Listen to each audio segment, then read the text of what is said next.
मान कोस्कर जी। राधे राधे। राधे राधे महाराज जी।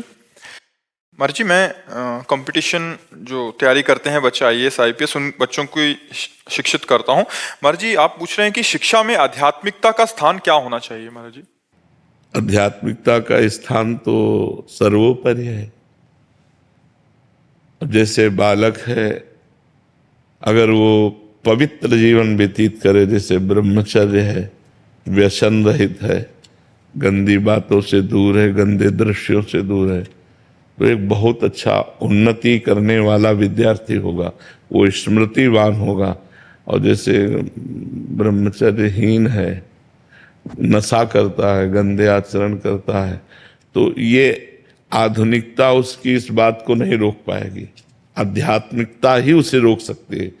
आध्यात्मिकता पवित्रता और भौतिकवाद से ऊपर उठाती है। आधुनिक पढ़ाई भौतिकवाद को पुष्ट करती नहीं, पुष्ट करती।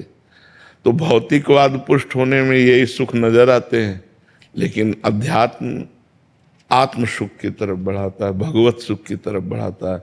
वो भौतिक सुखों की तरफ नहीं बढ़ाता है, भौतिक सुखों को कंट्रोल करके भोगता है।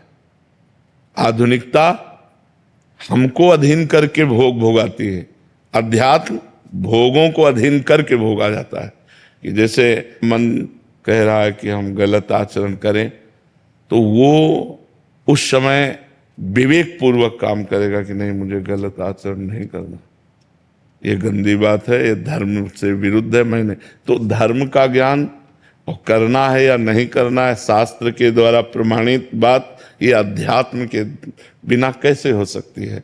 तो अध्यात्म का सर्वोपरि स्थान है।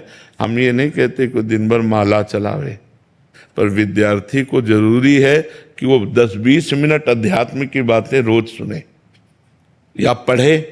मान लो सुनने को नहीं मिलता तो शास्त्र से पढ़े। छोटी छोटी पुस्तिकाएं गीता प्रेस से प्रकाशित हैं जो अध्यात्म से युक्त हैं। ये करना चाहिए, ये नहीं करना चाहिए, ज्ञान हो।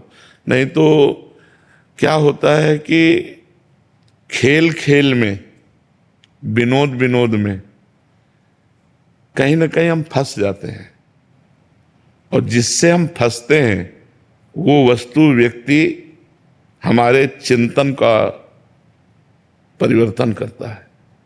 आंतरिक हम कमजोर हो जाते हैं, आंतरिक हमारा चिंतन।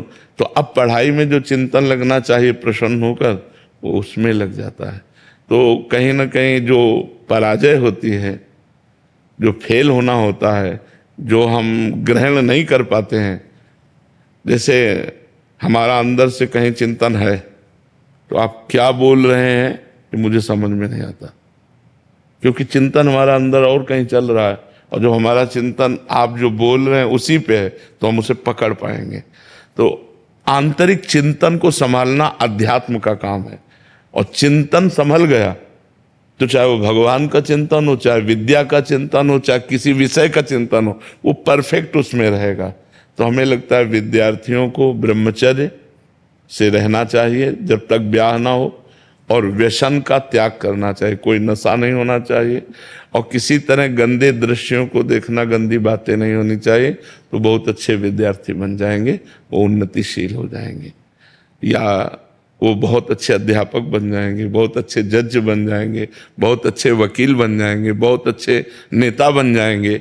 जो पवित्र आचरण है वही अग्रसर हो सकता है, समाज सुख को प्रदान कर सकता है। नहीं तो वो गंदा आचरण वाला, गंदा विचार वाला, वो शोषण कर सकता है, पोषण नहीं। जी।